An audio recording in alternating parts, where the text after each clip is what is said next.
Bonjour la classe. Bonjour tout le monde. It's the same format as last week, after last week's rip-roaring success. So we're starting with A. Yeah. Hey, Anyone who knows who this is? But are but you Jeanne talking d'Arc. about Jeanne d'Arc? Joan of Arc. This Yeah, is the d'Arc. Joan of Arc, 1412 to 1431. But as we all know, burnt at the stake at the age of 18. She wasn't quite 19. Her real name is a mystery, apparently. But Joan of Arc is a kind of nom de plume, or whatever you want to call it, but burnt at the stake for opposing the powers that be, but was in fact quite influential in making France one whole country shortly afterwards. Who is this? Brigitte Brigitte Bardot. Brigitte Bardot. Yeah, I think that's the most fantastic picture. She's 88, and so far as I can tell, she's grown old gracefully rather than it's not lipped and tucked here and there. So, and this is how she used to look. You may remember. Yeah. But she's still recognisable, actually, isn't she? She's kind of. Yeah. We'll move on before everybody starts fighting. Okay. C is for chic, perhaps. Chanel. Think of it, yes. Coco. For Coco Chanel, 1883 to 1971. And she was apparently, I don't know much about it, except that she was responsible for making women look more natural rather than having corseted, whatever you want to call it, you know, like the Edwardian period when they were all tied up with whalebone and God knows what else. But she was, and she's still influential now, I think. You still hear her mentioned quite often, don't you? Kind of in. When was that picture taken? Do you know? In the 1930s, I think. Oh, wow. So, or maybe the 20s. So she'd be perhaps in her 40s, but in this. You're a handsome woman. Handsome woman, yeah. Yeah. Yeah. I think she was a handsome old lady too when she got older. She died when she was 87. So yeah. Okay, where are we now? D. Oh yes. Degas. Degas. Yes. Lovely. 1834 to 1917. He said they made out he was an impressionist, but he always saw himself as a realist. He painted in pastels, oils, his bronzes, and pencil drawings and all sorts of things. But he didn't paint outdoors. Everything he painted was an internal scene. So that's why he didn't think of himself much as an impressionist. But he did, as we know, he did a lot of these ballet scenes and dances and what have you. Okay, this is where are we now? E. Yes. Gustave Eiffel, who on the death of the current architect, completed the internal building of the Statue of Liberty. Not perhaps his most famous piece, which was, of course, the Tour Eiffel, which was completed in 1889, which is quite amazing, really, isn't it? I forget how tall it is. It's about 1,000 feet or maybe a bit more. And it was built for the Paris exhibition of 1889. So, and it still dominates the Paris skyline. Anybody been up it? No. Yes.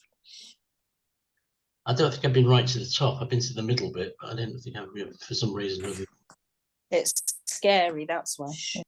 Did the Blackpool Tower come after that? Yes, 1894 Blackpool Tower, I think. And it's half the size of it. What do we call French people? Oh.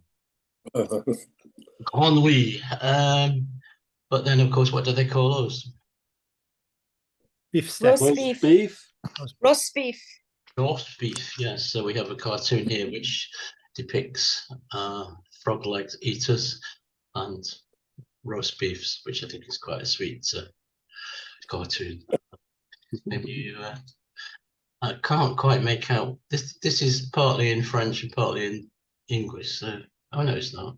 Sacré Dieu,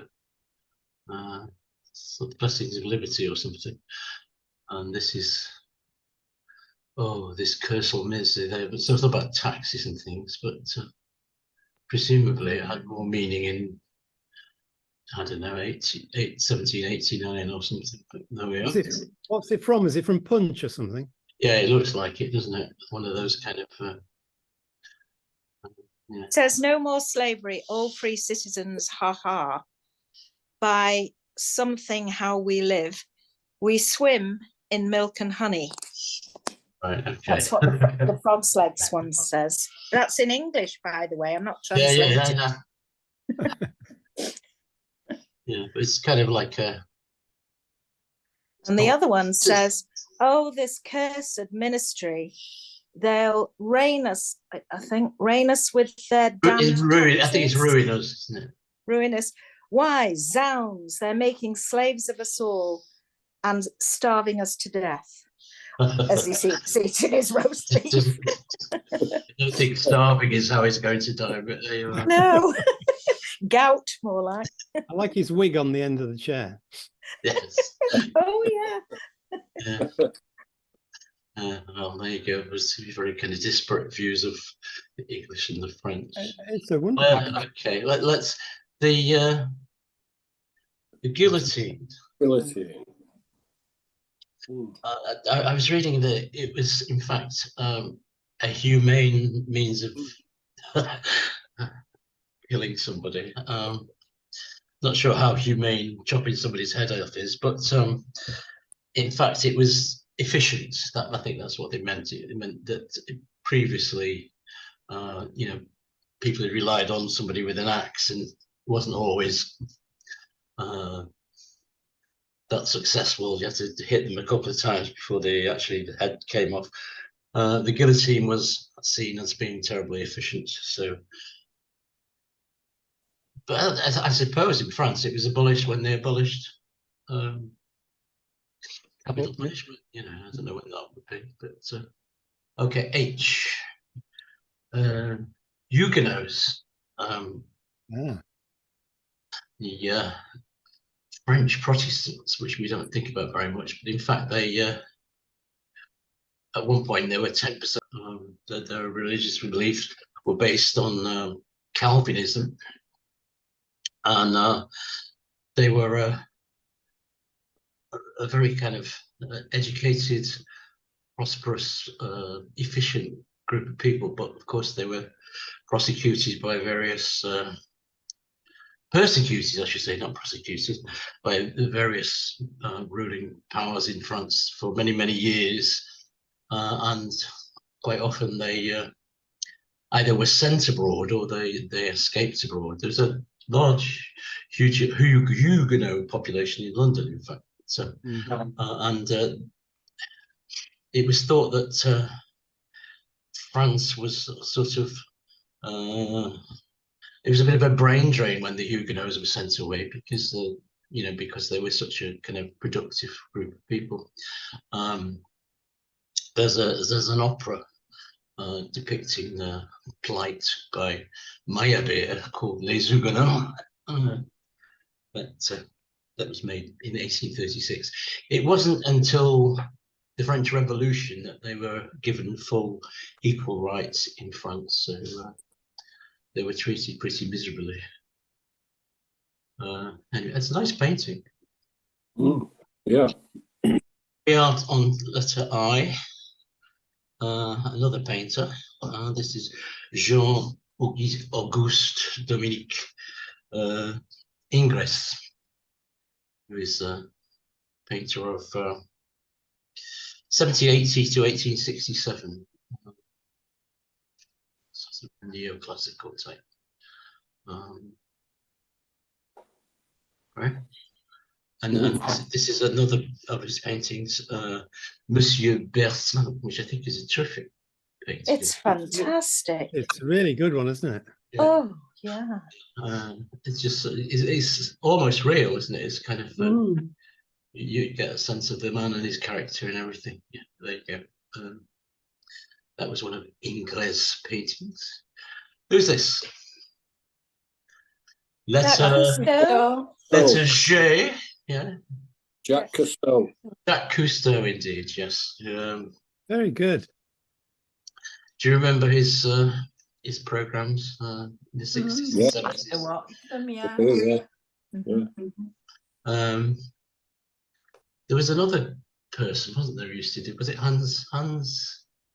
Oh, and yeah, it was Hans it, Hans Hans and Lotte Hans and Lottie Hass. Hans Yeah. Hass. Hans Hass and Lottie Hassen. Yeah, that's what it's. But Jacques Cousteau is a bit more. Was there academic, I think, and really kind of. But anyway, he was an interesting guy. So underwater photographer. I struggled with the letter K. The best I could come up with was the Paris metro station. The Paris metro stations, unlike the London Underground, have very interesting names because they're all about battles and people and God knows what else, rather than streets or areas. But this is Kleber. Let me see now. Was a general during the French Revolutionary Wars. His dates are 1753 to 1800, I think. So they named a metro station. Paris metro is quite interesting. Some of it's incredibly modern, some of it is kind of almost kind of, if you like, you're in 1890s Paris or something at certain times. But there you go. Who's this? the Sun King, The sun. Le Roi Soleil, yeah, Louis the 14th. 10th, yeah. Whose dates are 1643 to 1715. He became king in 1654 at the age of 11. And there was a kind of regency for a while, but when he came of age, he kicked them all out and said, I'm in charge now, pal. And so he was an autocrat, but with elements of enlightenment. He was kind of involved in the Enlightenment, so he wasn't total pig. You know, he never had a hot meal. He never had a hot meal. No, because his food went on a procession through Versailles before it came to him. Right. Everybody bowed at it. It's always cold, yeah. Yeah. Well, I find in Europe people are not as obsessed with hot food like we are. You know, kind of they don't bother about it being. We always complain if food's cold, but in fact, in certain countries it's not considered to be important. But there you go. Yeah, he was a long time ruler. He was married twice. His mistress, I think it's Madame de Maintenon. He eventually married her privately after his wife died. But there you go, and he ruled from Versailles, which we'll look at when we get to the letter B. Okay, where are we? M, yes. Marianne. Marianne, yes, the symbol of French freedom, I suppose. She's the symbol of the French Revolution, anyway. And usually painted or figured with wearing the Phrygian cap, kind of a red sort of cap she wears on her head, which was pinched from the Greek and Roman slaves, and it's a symbol of freedom. But you see her on, there's lots of statues of her around in France, but liberty, fraternité, and égalité. And here is Mr. Macron, who's in big trouble at the moment, isn't he? Yeah. One way and another. Apparently, he went to see Elton John the other night when he should have been sorting out the riots in France. But there you go. I never know quite what to make of him, really. Kind of I find it hard to take him seriously, to be honest. But I mean, that's my own personal opinion. But there's something about him which is caricature. But yeah. Anyway, France has got a lot of problems at the moment. In fact, Foreign Office is warning people about going there for the holidays in the immediate. Yes, I'm going on Monday. Yes, I was thinking about that, Jackie. Yeah, you sort them out, Jackie. I will. I think it's in certain probably areas that you might not be going to, certainly, Jackie. But I've read the guidelines, and you just avoid major cities, and yeah, you know. like place like who is this? Napoleon. Easy peasy lemon squeezy, yeah. Napoleon, who after many triumphs ended up festering away on the island of, was it St. Helena, wasn't it, in the Atlantic, where he died in 1821, aged 52. Okay. And this is another N. This is a sun sculpture, which I thought was quite interesting, in Normandy. Something quite, I don't know, what do you think about it? Is that the D-Day landings? Yeah. Shouldn't it be N or something? It's a sun sculpture, so it's kind of, it'd be washed, but it's something very, I don't know. Strange. It's odd, isn't it? It's kind of it's brilliant in terms of Very clever execution, but something rather kind of creepy about it, I think. But then, of course, it was a memorial about something which was pretty grim in parts. Anyway, just to cheer you up, we'll move on. Yeah. This is so we're in the realm of Jacques Offenbach, 1819 to 1880, composer of things like the Barcarolle from the Tales of Hoffmann. Anybody like to sing the Barcarolle for us? This, I think, is Moira Shearer and Robert Helpman, I think.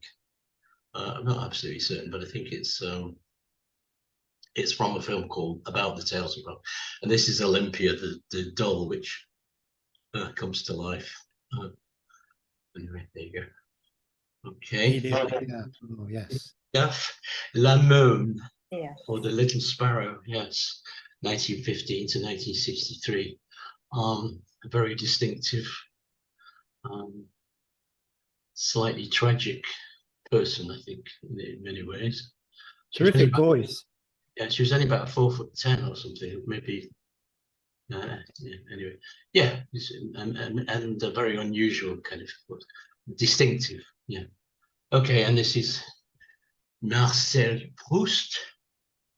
You will all have read À la recherche du temps perdu, which is the longest book ever written.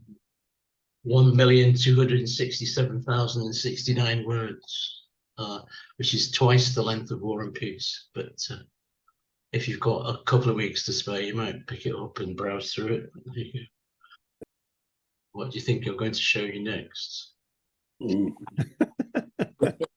Patisserie. It's nothing to do with teeth, no. Patisserie. A patisserie. Well, in a way, yes, but in fact, Chocolat. the two things are connected. Oh, Marie Antoinette. Yes, it's Marie Antoinette. Oh, right, of course, yes. Let the meat cake, yeah, okay.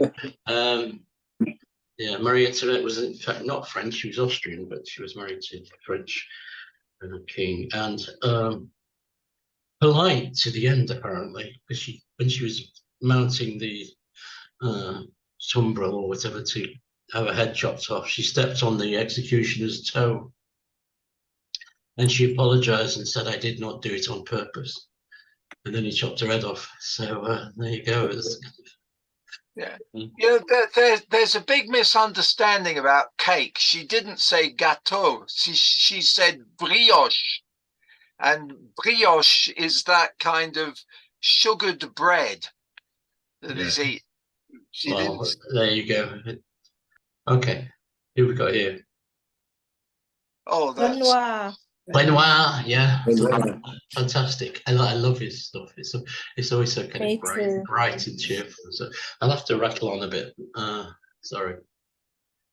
And that's his son, who is the famous Jean Renoir, the film director.